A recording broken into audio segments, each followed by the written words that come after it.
नमस्कार दोस्तों, एक बार फिर से स्वागत है आपका हमारे चैनल आयाम पर।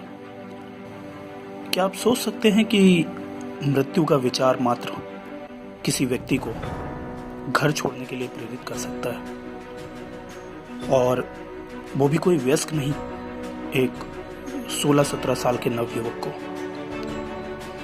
एक दिन यूं ही बैठे बैठे मौत का ख्याल आ गया। सोचा कैसा लगता होगा जब मृत्यु आती है।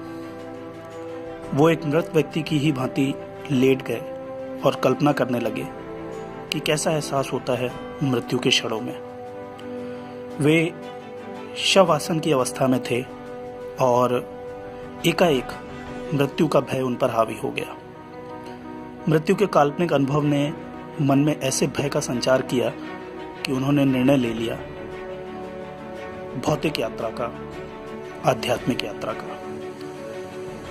बचपन में कभी नाम सुना था अरुणाचल पर्वत का, और उस नाम ने ऐसा आकर्षण पैदा किया कि उन्होंने अरुणाचल जाने का फैसला कर लिया। भाई ने जो स्कूल की फीस के पैसे दिए थे, उसमें सिर्फ टिकट के पैसे निकालकर बाकी पैसे घर पर ही छोड़ दिए। नमस्कार दोस्तों, मेरा नाम है रवि। सिद्धों की परंपरा में आज हम बात करेंगे रमन महर्षि की।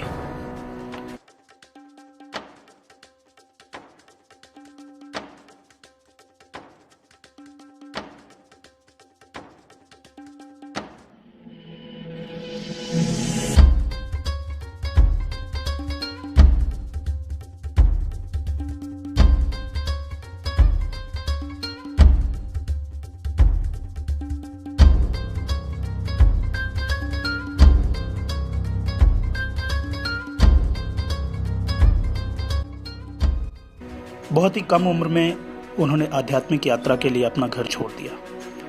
मार्ग नहीं पता था, सिर्फ मंजिल पता थी। फिर भी रास्ते की कठिनाइयों और कई पड़ावों को पार करते हुए अंततः वो अरुणाचल पर्वत पहुंच गए। समय बीतता गया, लोगों का आना जाना शुरू हो गया और फिर वहीं एक आश्रम का निर्माण हुआ। एक दिन एक व्यक्ति कुछ केले लेकर आया भेंट करने के लिए, मगर केले खरीदते वक्त उसने भाव रूप से केला गणेश जी को अर्पित किया था। वह जब रमन महर्षि के पास पहुंचा और केले भेंट किए तो उन्होंने एक केला निकालकर कहा कि केला गणेश जी को अर्पित कर दो। रमन महर्षि के एक शिष्य थे एचएल पूजा या पापा जी। उन्होंने अपनी आर्मी की नौकरी छोड़ दी थी और सांसारिकता और आध्यात्मिकता के बीच चुनाव नहीं कर पा रहे थे, या यूं कहूं कि उन्हें कोई स्पष्ट रास्ता नहीं नजर आ रहा था। एक दिन उनके घर पर एक साधु आया और उन्हें अरुणाचल का पता देकर चला गया। एचएल पूंजा जब अरुणाचल पहुंचे तो उन्होंने रमन महर्षि को वहां बैठे हुए देखा। उन्हें आश्चर्य हुआ और उनके मन में यह विचार आया कि यह व्यक्ति एक फ्रॉड लगता है। ये मुझे अपने ही आश्रम का पता देकर यहां आ गया। लेकिन दूसरा बड़ा आश्चर्य उन्हें तब हुआ जब उन्हें यह पता चला कि रमन महर्षि आज तक कभी अपना आश्रम छोड़कर कहीं गए ही नहीं। बाद में एचएल पूंजा हमेशा के लिए रमन महर्षि के शिष्य बन गए। रमन महर्षि को स्कंद का अवतार भी माना जाता है। कई लोगों को रमन महर्षि की मौजूदगी में ऐसे अनुभव हुए जिससे लोग इस निष्कर्ष पर पहुंचे कि रमन महर्षि भगवान स्कंद का ही अवतार थे। अक्सर लोग अरुणाचल पर्वत पर प्रकाशमयी आकृतियों को विचरण करते देखते, जिससे लोगों ने यह निष्कर्ष निकाला कि यहाँ पर दैवी शक्तियों का आवागमन होता है। रमन महर्षि के आश्रम में लक्ष्मी नाम की गाय रोज आती थी और खिड़की के पास खड़ी रहती थी। सारे लोगों के चले जाने तक वो वहीं खड़ी रहती, जब तक महर्षि उसे प्यार से पुचकारते नहीं। उसके बाद वह वहां से चली जाती। काफी समय बीत गया, ऐसे ही चलता रहा और फिर एक दिन लक्ष्मी नहीं आई। रमन महर्षि ने कहा कि वो लगातार मेरे पास आती रही है, हर मौसम में, हर दिन। आज उसे मेरी ज़रूरत है, मुझे जाना होगा। लक्ष्मी एक नाली में गिर गई थी और अपनी अंतिम सांसें गिन रही थी। रमन महर्षि के पहुंचने के बाद ही उसने अपना शरीर छोड़ा। बाद में रमन महर्षि ने बताया कि उन्होंने लक्ष्मी को जीवन मरण के चक्र से मुक्त कर दिया। रमन महर्षि के घर छोड़ने के पश्चात बहुत लंबे समय तक उनके घर वालों को उनके बारे में कोई जानकारी नहीं मिली, मगर करते कराते एक दिन घर तक खबर पहुंच ही गई कि वो अरुणाचल पर रह रहे थे।